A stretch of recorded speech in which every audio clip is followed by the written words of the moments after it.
दोस्तों, स्वागत करता हूं आपका fact study SM YouTube channel के इस प्लेटफॉर्म पर। तो ज्ञान की बूटी में आज आपके लिए करंट अफेयर्स के अति महत्वपूर्ण क्वेश्चन लाए हैं। तो बिना आपका समय बर्बाद किए हुए शुरू करते हैं। देखिए, नीति आयोग के अभी सीईओ चेंज हुए हैं।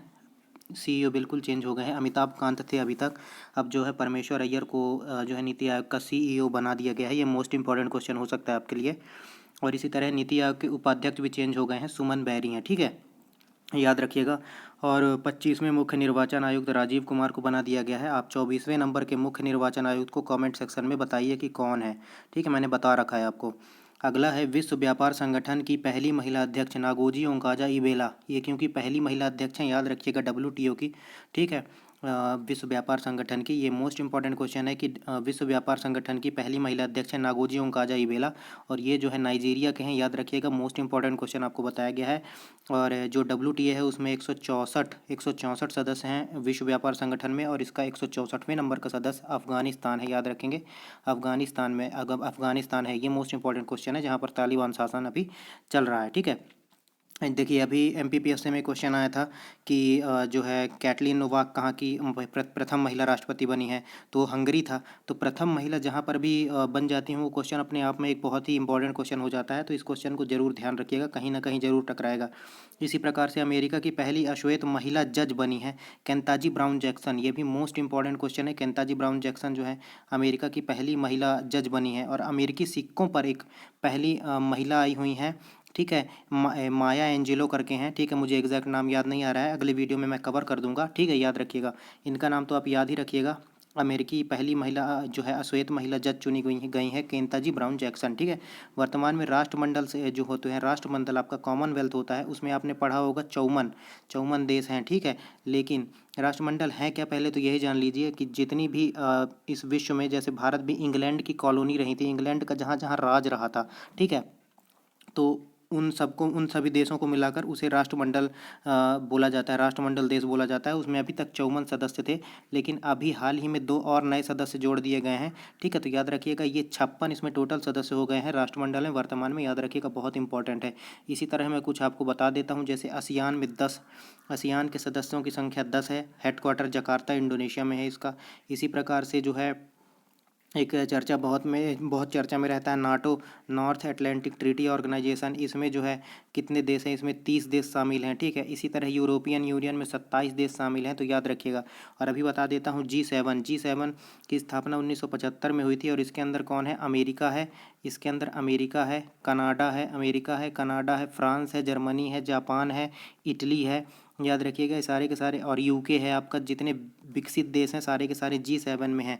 और ये इसकी अभी जो है हाल ही में बैठक चल रही है जर्मनी में, जिसमें भारत को भी बुलाया गया है। तो ये बात भी आप याद रखिएगा, मोस्ट इंपॉर्टेंट बात है, ठीक है, और मोस्ट इंपॉर्टेंट फैक्ट आपको बताया गया है। और अगला प्रश्न है, यूनाइटेड नेशन में भारत की स्थायी प्रतिनिधि किसको चुन लिया गया है। अभी तक भारत में जो है भारत के स्थायी प्रतिनिधि यूनाइटेड नेशंस में कौन थे, तो टी एस तिरुमूर्ति थे। अब उनके स्थान पर रुचिरा कंबोज को अपॉइंट किया जाएगा यूनाइटेड नेशन में भारत की स्थायी प्रतिनिधि, और महिला हैं तो बहुत इंपॉर्टेंट अपने आप में बन जाता है।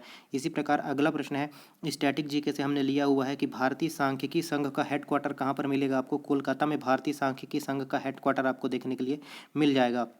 और जो है एक सांख्यिकी दिवस भी अभी हाल ही में मनाया गया है, 29 जून को मनाया गया है। पीसी महालनोबिस का जन्मदिन होता है 29 जून को, तो इसी दिन राष्ट्रीय सांख्यिकी दिवस मनाया जाता है, याद रखिएगा। और जो सेकेंड 5 ईयर प्लान था, जो वो है, वो बिल्कुल पीसी महालनोबिस मॉडल पर आधारित था, तो ये बात भी याद रखिएगा, बहुत इंपॉर्टेंट बात है, ठीक है। बहुत इंपॉर्टेंट फैक्ट आपसे डिस्कस किया जा रहा है, बिल्कुल एग्जाम ओरिएंटेड, बिल्कुल फालतू की बात नहीं की जा रही है। अगर आपको हमारा प्रयास अच्छा लग रहा है तो आप वीडियो को लाइक कर दीजिए, चैनल को हमारे सब्सक्राइब जरूर कर लीजिए, ठीक है।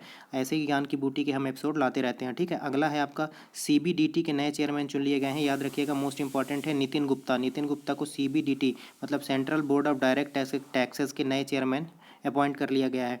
आईबी इंटेलिजेंस ब्यूरो के नए निदेशक अभी हाल ही में चुने गए हैं, तपन कुमार डेका, मोस्ट इंपॉर्टेंट है सारे के सारे। एनआईए नेशनल इन्वेस्टिगेशन एजेंसी, ठीक है, इसका फुल फॉर्म होता है, ठीक है। और ये मेनली आतंकवाद से निपटने के लिए बनाई गई है। बम धमाके हुए थे ना, मुंबई बम धमाकों के बाद 2008 के अधिनियम से जो है नेशनल इन्वेस्टिगेशन एजेंसी का गठन हुआ, और इसके नए डीजी बने हैं अभी Dinkar Gupta, most important question है। इसी तरह से एसएसबी सशस्त्र सीमा बल, जो कि नेपाल सीमा की रक्षा करती है, हमारी नेपाल सीमा से रक्षा करती है। ठीक है, तो याद रखिएगा एसएसबी के नए डीजी बने हैं एसएल थाउसून, ये भी मोस्ट इंपॉर्टेंट क्वेश्चन है। ठीक है, याद रखिएगा। और अगला है नागरिक उड्डयन सुरक्षा ब्यूरो के प्रमुख अभी हाल ही में चेंज हुए हैं, जुल्फिकार हसन को बनाया गया है। नागरिक उड्डयन सुरक्षा ब्यूरो का जो है नया प्रमुख जुल्फिकार हसन को बनाया गया है। इसी तरह दिल्ली के उपराज्यपाल बनाए गए हैं विनय कुमार सक्सेना, मोस्ट इंपॉर्टेंट है विनय कुमार सक्सेना। अनिल बैजल ने इस्तीफा दे दिया था, इसके बाद दिल्ली के उपराज्यपाल विनय कुमार सक्सेना बनाए हैं। दिल्ली के जो है सीएम अरविंद केजरीवाल हैं। ठीक है, और डिप्टी सीएम आप मुझे कमेंट सेक्शन में बताइए। और विनय कुमार सक्सेना याद रखिएगा केवीआईसी खादी और ग्रामोद्योग विभाग के भी चेयरमैन थे। ठीक है हैं। और ये जो है खादी और ग्रामोद्योग विभाग के भी प्रमुख रह चुके हैं विनय कुमार सक्सेना। और इसका जो खादी और ग्रामोद्योग विभाग है इसका हेडक्वार्टर मुंबई में देखने के लिए मिलेगा। और 1956 के अधिनियम से जो है इसकी स्थापना होती है, एमएसएमई मंत्रालय के अंतर्गत आता है। और 1956 के अधिनियम से एक और संस्था की स्थापना होती है, और उस संस्था का नाम है, याद रखिएगा, एलआईसी। तो ये बात भी याद रखिएगा। एक मैं आपको बताना चाहूँगा, सेबी की स्थापना तो 1988 में होती है। ठीक है, और सेबी की स्थापना 1988 में होती है, लेकिन इसको कानूनी मान्यता मिलती है 1992 के अधिनियम से। सेबी को 1992 के अधिनियम से स्थापित माना जाता है, लेकिन इसकी स्थापना 1988 में हो जाती है सेबी में, याद रखिएगा। और सेबी की पहली महिला अध्यक्ष मैं आपको बता चुका हूँ, कई बार बताया हूँ, एक बार फिर से बता रहा हूँ, माधवीपुरी बुच, याद रखिएगा माधवीपुरी बुच को सेबी की पहली महिला अध्यक्ष बनाया गया है, मोस्ट इंपॉर्टेंट है। नागरिक उड्डयन सुरक्षा ब्यूरो का प्रमुख हमने देख लिया जुल्फिकार हसन। दिल्ली के उपराज्यपाल विनय कुमार सक्सेना। भजन सुपारी का निधन हो गया, ये संतूर वादक थे, ये मोस्ट इंपॉर्टेंट है आपके लिए। भजन सुपारी का निधन हो गया, संतूर वादक थे, मोस्ट इंपॉर्टेंट। एक लता मंगेशकर जी का स्वर सामग्री का निधन हुआ है, याद रखिएगा। उनका जन्म जो है 1929 में जो है इंदौर के अंदर हुआ था, और इनकी डेथ हुई थी 6 फरवरी 2022 को, याद रखिएगा। और उनके नाम पर लता मंगेशकर पुरस्कार की भी घोषणा की गई है अभी, और पहला पुरस्कार जो है वो नरेंद्र मोदी साहब को दिया गया है। ठीक है, और लता मंगेशकर के नाम की एकेडमी जो है बन रहा है इंदौर में, तो ये बात भी याद रखिएगा। और लता मंगेशकर जी को भारत रत्न से नवाजा गया था 2001 में। अब ये क्वेश्चन कई बार पूछा जा चुका है, तो अब ये पूछेगा कि पद्म विभूषण उन्हें कब मिला था, याद रखिएगा 1999 में उन्हें पद्म विभूषण मिला था, ये मोस्ट इंपॉर्टेंट है। आप ये जरूर बताइए कि लता मंगेशकर को दादा साहब फाल्के पुरस्कार से कब नवाजा गया था, याद रखिएगा। और ए मेरे वतन के लोगों गाने वाली थी लता दीदी, और ए मेरे वतन के लोगों को लिखा किसने था, ये क्या आप बता सकते हैं? कवि प्रदीप ने लिखा था, याद रखिएगा। लता दीदी ने सिर्फ गाया था उसको। अगला प्रश्न है 5 जून विश्व पर्यावरण दिवस की थीम क्या थी, याद रखिएगा ओनली वन अर्थ इस बार की थीम थी 5 जून विश्व पर्यावरण दिवस की। 1974 से जो है मनाने की घोषणा की गई थी।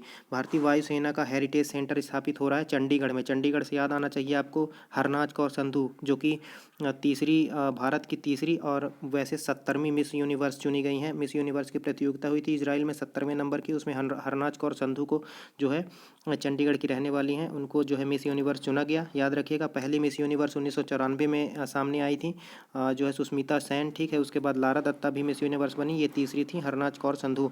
और जो इस बार की मिस वर्ल्ड चुनी गई हैं वो कैरोलिना ब्लावस्का जो है इस बार की मिस वर्ल्ड चुनी गई हैं। भारत की पहली मिस वर्ल्ड चुनी गई थी रीता फारिया, तो ये बात भी आप याद रखेंगे। ठीक है, बहुत इंपॉर्टेंट फैक्ट आपके साथ डिस्कस कर लिया जाता है यहाँ पर, सिर्फ करंट अफेयर्स ही नहीं डिस्कस किया जाता, छोटा सा वीडियो है।